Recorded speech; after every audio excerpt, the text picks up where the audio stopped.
Ang Monsterverse ay puno ng malalaking titan na kayang baguhin ang mundo. Ngunit hindi lang sila ang nadudulot ng malaking epekto. Siyempre, gustong-gusto nating makita si Godzilla na nakikipaglaban sa iba pang mga dambuhalang halimaw. Napakahalaga ng aspetong ito sa kaiju genre, pero madalas na hindi napapansin at hindi nabibigyang halaga ang bahagi ng mga tao sa mga kwento. Isa sa mga karakter ay si Jia, batang iwi na naging kaibigan ni Kong at nagpalakas ng loob niya kahit sa pinakamahirap na pagsubok. Ipinakita ng karakter na ito na mas makapangyarihan minsan ang pag-unawa kaysa lakas, kaya gusto kong talakayin ang kanyang kwento at kahalagahan sa Monsterverse. Ginawa namin ang video na ito dahil pumanaw si Kaylee Hotel, ang actress ni Jia, sa edad na 19. Nagsimula ang pamilya niya ng GoFundMe para sa burol at pagbiyahe. Kung nais mong tumulong, nasa description ang link. Imbes mag-focus sa pagkawala, nais kong ipagdiwang ang nayambag niya sa Monsterverse, pelikula at komunidad ng mga bingi dahil lumampas ang epekto niya sa pelikula lang. Si Kaylee Hotel ay pinanganak sa Atlanta, Georgia noong 2007 bago lumaki sa Austin, Texas. Mula pa nung simula, lumaki na siya sa kultura ng mga bingi. Parehong bingi ang kanyang mga magulang at sa panig ng kanyang ama, umaabot ng 4 na henerasyon sa kanilang pamilya ang pagiging bingi. Dahil dito, ASL ang kanyang unang wika at natural na paraan ng pakikipagkomunikasyon. Bago sumikat sa Hollywood, lumabas si Kaylee Hotel sa mga patalastas at adbukasyang proyekto para sa accessibility at representasyon ng komunidad ng mga bingi, gaya ng video relay service para sa komunikasyon gamit ang interpreter at proyektong nagtataguyod ng mas malawak na pag-unawa at pantay na oportunidad para sa mga batang bingi. Bata pa lang siya, tumutulong na siyang magpalaganap ng kamalayan at ipakita na pwedeng sentro ng kwento ang mga bingi, hindi lang palaging nasa gilid. Natural at nakakagulat ang pagpasok niya sa Monsterverse. Nagsimula ito nang ang team ng Godzilla vs. Kong ay naghahanap ng isang binging actress para gumanap bilang Jia. Ang casting director na si Sarah Halifin ay naghanap kung saan-saan sa mga network ng mga casting director at mga komunidad ng teatrong Bingi. Isang AD mula sa Kong Skull Island ang nakalala kay Kaylee sa isang patalastas at inisip na siya ang perpektong akma sa karakter na hinahanap nila. Dahil sa rekomendasyong iyon, na-audition si Kaylee Hotel at nakuha ang papel kahit walang karanasan sa pelikula. Ito ang debut niya sa pag-arte na napakilala sa kanya sa milyon-milyong tao sa isa sa pinakamalaking pelikula ng 2021. Simula noon, ipinakilala si Jia sa serye at naging emosyonal na puso ng kwento ni Kong. Alamin natin kung bakit malaki ang naging epekto ni Jia sa Monsterverse. Nang mamatay ang mga magulang ni Jia dahil sa Skullcrawler sa Skull Island, inampun siya ni Dr. Eileen Andrews at nagkaroon siya ng kakaibang ugnayan kay Kong. Karaniwang takot ang mga tao sa mga Titan, pero sinubukan silang unawain ni Jia. Nakita niya si Kong bilang refleksyon ng sarili, isa pang nag-iisang kaluluwa na naghahanap ng lugar na mapapabilang. Ilan lang ang nabuo ni Kong na makabuluhang ugnayan sa buong buhay niya, ngunit madalas niyang ilayo ang sarili sa mga koneksyong iyon, natatakot sa maaring mangyari kung hahayaan niyang mapalapit siya. Dala niya ang responsibilidad bilang nag-iisang tagapagtanggol ng isla, kaya matatag at maingat siya. Para kay Kong, ang emosyonal na attachment ay may kaakibat na pagiging vulnerable. Sa huli, may isang tao na naging eksepsyon sa patakarang yon. Jia. Siguro malalim ang koneksyon ni Jia at Kong dahil may nakikita silang pamilyar sa isa't isa. Pareho silang nakaranas ng matinding pagkawala, naiwan mag-isa at naghanap ng lugar na mapapabilang, iniisip na sila na lang ang natitira sa kanilang uri. Ang relasyon na ito ang emosyonal na puso ng Godzilla vs. Kong. Si Jia ang nagturo kay Kong ng sign language para makipag-usap siya sa sangkatauhan sa unang pagkakataon. Dahil sa kanilang koneksyon, nabawasan ng hadlang sa pagitan ng tao at Titan, nagsilbing tulay sa pagitan ng dalawang magkaibang mundo. Itinuturing si Kong bilang puwersa ng kalikasan at kinakatakutan, ngunit nakita ni Jia ang tao sa likod ng halimaw. Sa maraming paraan, ibinigay ni Jia kay Kong ang isang bagay na hindi pa niya tunay na naranasan noon. Isang tinig. Sa Monsterverse, maraming taon ginamit ng tao ang agham, teknolohiya at militar para unawain ang mga Titan. Nakamit ni Jia ang hindi nagawa ng iba, ang tunay na komunikasyon. Gaya ng ginawa ni Kaylee Hotel sa pagsusulong ng ASL sa Godzilla vs. Ipinakita ng Godzilla vs. Kong na ang sign language ay kasing epektibo ng pasalita o pasulat na komunikasyon. Ipinakilala nito sa milyon-milyong manonood ang wikang maaring bago sa kanila at ginamit ito upang ipakita ang malasakit, pagkakaibigan at komunikasyon ng dalawang magkaibang nilalang. Ang pagbibigay ng mahalagang papel sa ASL sa sentro ng kwento ay isang bagay na bihirang gawin sa isang malaking blockbuster na pelikula. Pinakalma niya siya, binigyan ng pag-asa, at pinaalala kung para saan siya lumalaban nang tila wala ng pag-asa ang lahat. Pinatunayan ng kanilang koneksyon na ang lakas ay galing sa ugnayan at sa mga taong nagbibigay sa atin ng dahilan para magpatuloy.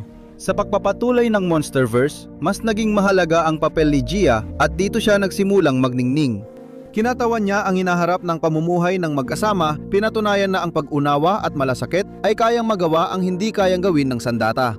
Sa prangkisa na Higanteng Halimaw, ipinaalala ni Gia na ang mahahalagang sandali ay mula sa maliliit na kabutihan. Muli niyang naibigay ang mas malalim na pag-unawa sa mga iniisip at nararamdaman ni Kong, ngunit hindi kailanman naging simpleng tagapagsalin si Gia para sa kanya.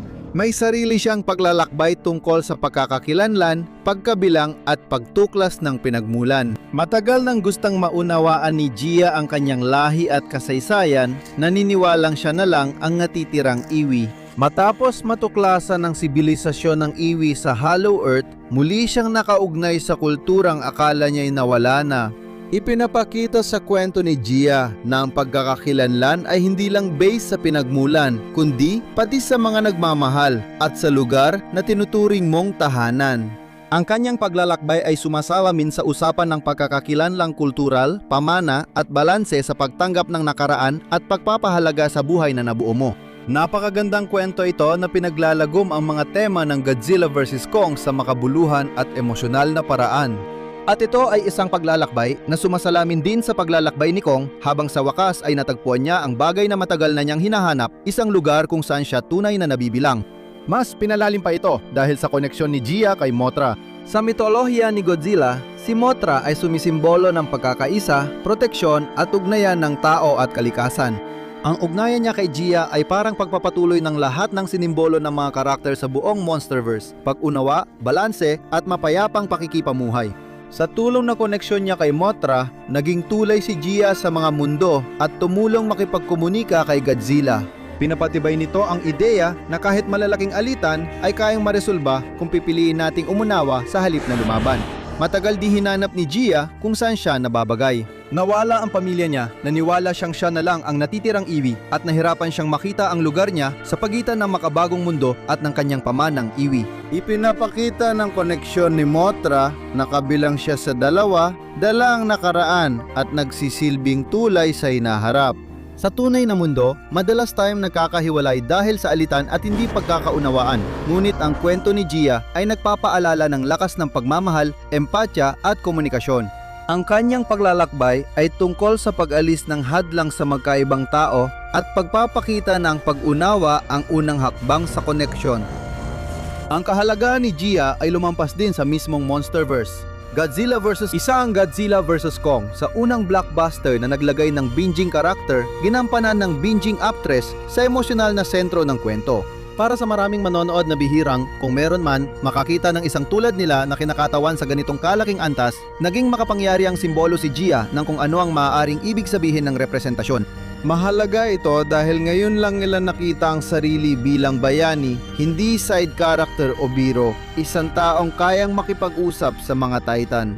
Mahalaga ang kanyang pananaw sa kwento.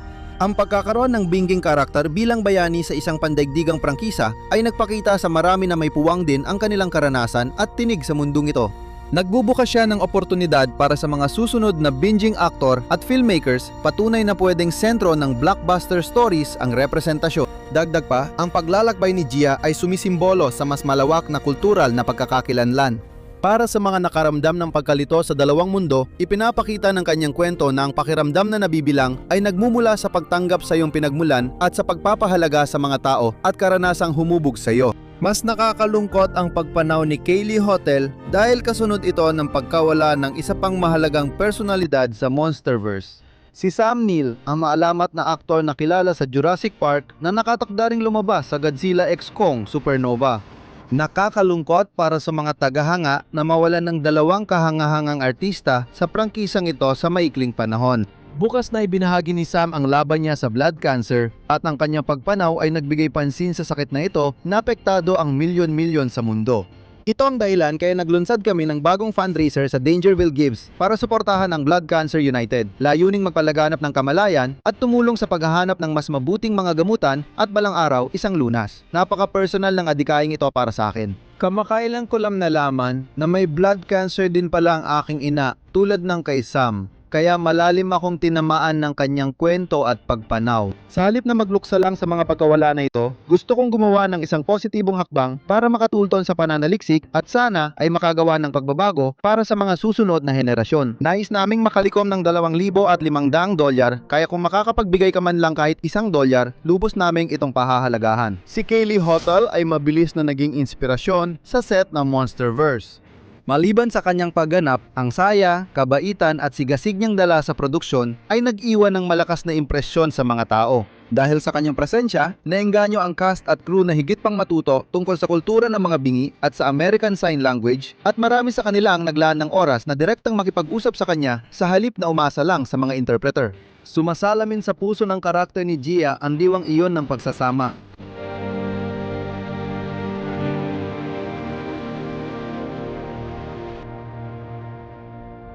Naramdaman ang epekto niya hindi lang sa harap ng kamera, kundi sa buong produksyon ng Godzilla vs. Kong at Godzilla x Kong: The New Empire. Ang pamana ni Kaylee ay higit pa sa Monsterverse. Sa pamamagitan ni Gia, binigyan niya ang milyon-milyong tao ng isang karakter na kaya nilang makaugnayan at ipinakita sa isang buong henerasyon na karapat-dapat mapakinggan ang kanilang mga tinig. Sa prangkisang Puno ng Diyos at Halimaw, ginamit ni Kaylee Hotel ang sariling karanasan para ipaalala na ang tunay na kapangyarihan ay ang pag-unawa at pakikiramay sa isa't isa. Bagamat maagang nagtapos ang paglalakbay ni Kaylee Hotel, mananatili ang kabaitan, inspirasyon at pag-asa na dinala niya sa mundo sa pamamagitan ni Gia tuwing binabalikan ng mga manonood ang Monsterverse.